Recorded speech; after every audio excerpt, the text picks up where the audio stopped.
It was interesting, Molly. We had not seen Hillary Clinton in more than a month.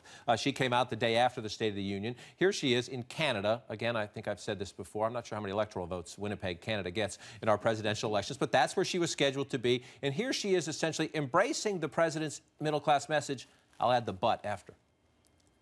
There is so much more to do to bring security and possibility to families struggling with stagnant wages and sinking hopes, to restore comedy and cooperation to our politics, to reform our broken immigration system, to restitch the fraying fabric of American life.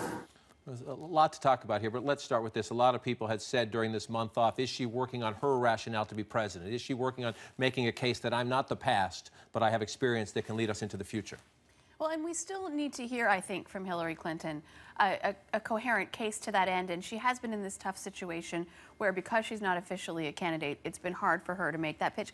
I was actually surprised by how sort of non-committal she was in talking directly about the State of the Union. She sort of said the middle class is a good thing, and I'm glad Obama is talking about it, which is like as non-endorsement and endorsement as you can get. One of our writers, David Frum, had a perceptive piece saying that he thinks Obama is trying to box Hillary in, that by taking a very aggressively liberal platform in his last couple of years in office, he's trying to push her to the left and make sure that she can't do the Clinton thing and sort of triangulate and run to the center and get all her corporate cronies on board in her election, because particularly if she doesn't have any competition in the Democratic field, any meaningful competition, who else is going to do that? Who else can make her say the kinds of things that, like an Elizabeth Warren potentially, or the Democratic base would want her to say in terms of actually making commitments on the issues the left cares about? Interesting you make that point, because in a tweet on State of the Union night, and then in that speech, she said nice things, as you noted, about what the president said, but she also said now it's time to deliver.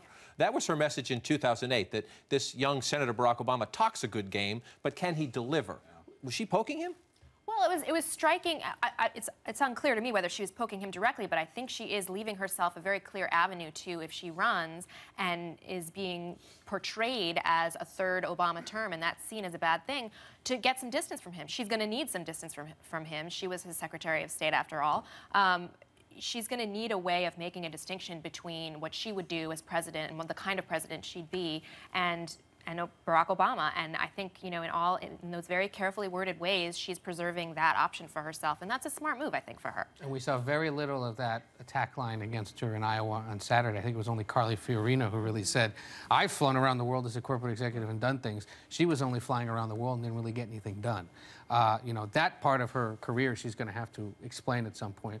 But in everything else, you're right, she probably should try to put some distance.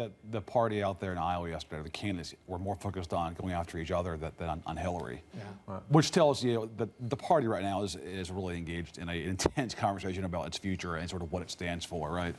Republicans are still debating who they are and their identity. They can get to the next one over, but they'll get to her. I don't think she'll have. They haven't forgotten Hillary. To have that conversation too, right? It's just not clear what the venue is going to be if she gets coronated. That's a great point to make. Democrats will have this. What's the post-Obama Democratic Party look like, even if we have ahead of it before we have a competition?